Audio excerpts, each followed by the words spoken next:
Assalamualaikum warahmatullahi wabarakatuh. Selamat datang kembali di Grobogan Gokil. Roy Suryo makin hedian aja ya. Kok makin parah seperti ini sih kelakuan-kelakuan mereka ini ya. Roy Suryo tampaknya makin kehilangan arah saja ya. Setelah rame-rame meneliti ijazah Pak Jokowi, kini ia berencana meneliti ijazah Jan Etes, cucu Pak Jokowi yang bahkan belum selesai SD loh Pak Roy. Ini bukan sekedar ngawur, tapi sudah di level absurd. Kalau ini bukan bentuk kepanikan, lalu apa Pak Roy? Pak Roy. Tak berhenti di situ ya. Pengacara Rismon juga ikut dipermalukan. Dalam sebuah debat di TV, dengan percaya diri, ia menyebut bahwa Roy Suryo, Rismon, dan Tifa itu adalah peneliti.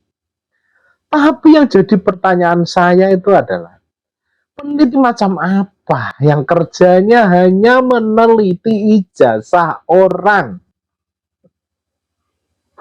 Publik pun bertanya-tanya, kenapa mereka tak pernah meneliti gagasan, solusi atau masa depan bangsa gitu loh. Mengaku peneliti, tapi obsesinya hanya di kertas ijazah dan hoax lama yang sudah dibantah berkali-kali. Peneliti macam apa sih? Ini bukan gerakan intelektual sih. Ini gerakan frustasi politik yang dibungkus riset abal-abal. Kalau tidak segera dihentikan, bisa jadi nanti akte kelahiran Jan Etes lah, atau rapor PAUD pun ikut diperiksa. Saatnya kita sadar ya bahwa yang mereka klaim sebagai penelitian ini tak lebih dari sandiwara politik murahan.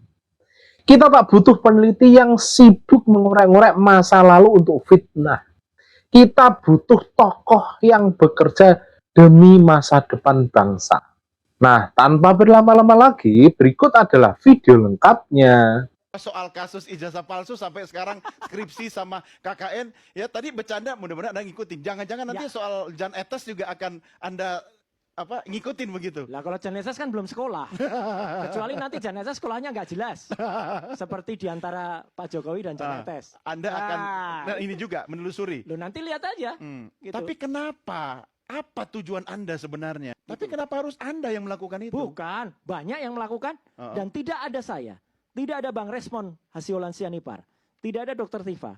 Nanti ada muncul yang namanya topi merah. Nanti akan muncul dari ITB. Mereka ini, Rismon, Roy dan Tifa dan kawan-kawan itu mengadakan penelitian loh. Penelitian sesuai dengan bidang mereka. Tadinya diawali, katakanlah Bang Menteri kan urusannya gitu loh. Dia tiba-tiba di penjara, proses peredarannya kita nggak tahu seperti apa. Tiba-tiba di penjara, mudah-mudahan 2 bulan lagi keluar. Nah, mereka orang peneliti mereka mengenal namanya riset gap. Ada celah yang tidak nyambung dari masalah yang dulu yang palsu, yang katakan asli ini, mereka masuk di sini. Salah nggak? Menurut saya tidak. Baca buku metodologi penelitian. Bebas. Mereka tidak biayain, mereka biaya sendiri. Mau mengungkapkan, mau menjawab persoalan ini. Mulia menurut saya. Menurut saya sekarang masalah moral ini. Moral siapa yang Anda soroti? Ya, Pak Jokowi dong. Turunkan dong seharusnya. Maaf kata ini. Ya kalau dia merasa udah melihat masyarakat ini udah saling bertengkar.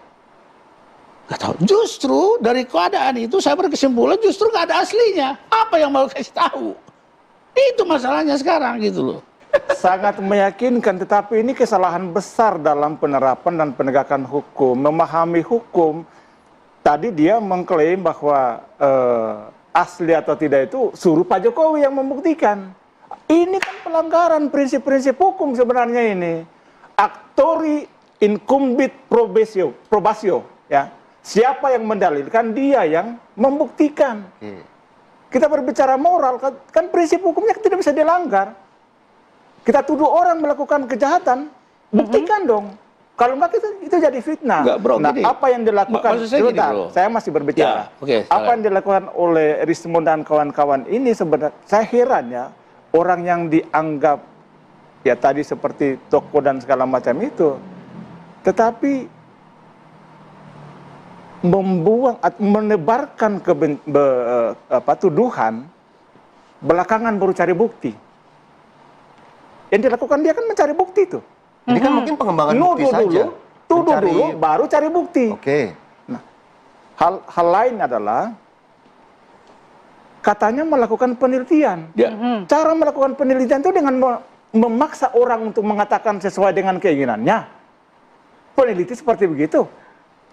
Tidak. Enggak, gini. Orang yang mau diwawancara juga mengatakan Bro, saya mau tidak ada luruskan dulu keinginan ya untuk mau tentang penelitian menerima ini.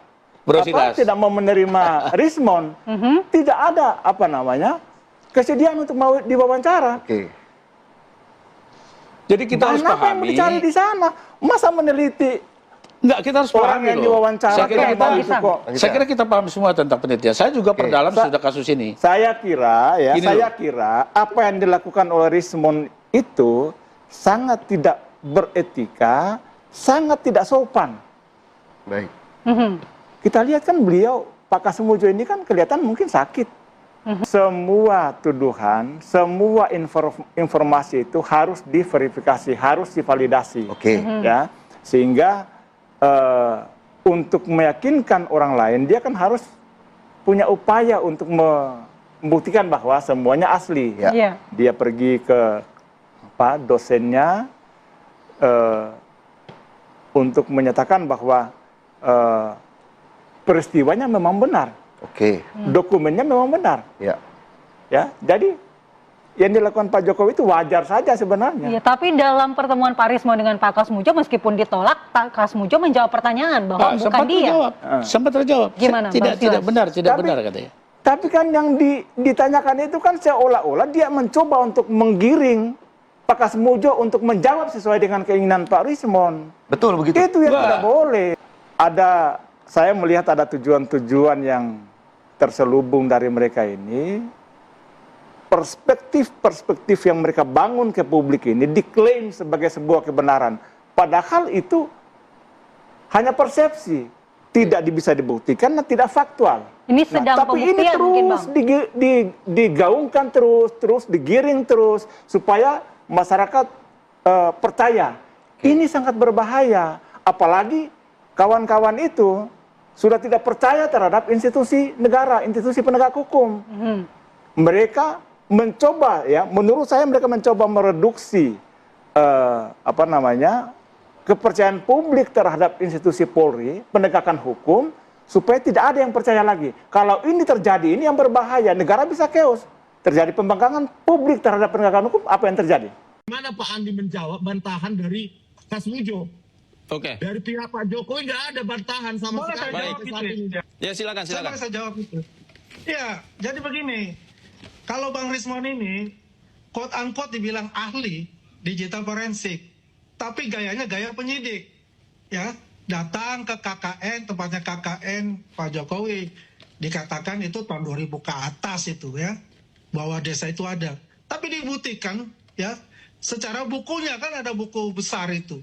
Ya, ternyata kan 1954 itu memotong, membata semua apa di argumen-argumen dia gitu loh. Kemudian yang kedua, ya, ke mana? Ke surat kabar kedaulatan rakyat. Ya. Kan dilihat sendiri, saya juga mengikuti itunya. Ya, ternyata kan apa yang dikatakan puasa dan pasar itu kan tulisannya puasa. Kan selalu diribut masalah, wah ini adalah puasa.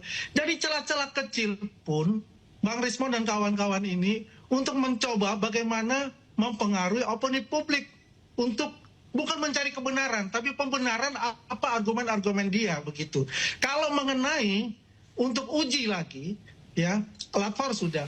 Kan Pak Kapolri sudah mengatakan, ya nanti bisa aja dibentuk dengan tim eksternal gitu loh, ya untuk melakukan pengecekan ulang. Dan juga ya perlu kita ketahui bahwasanya di Polda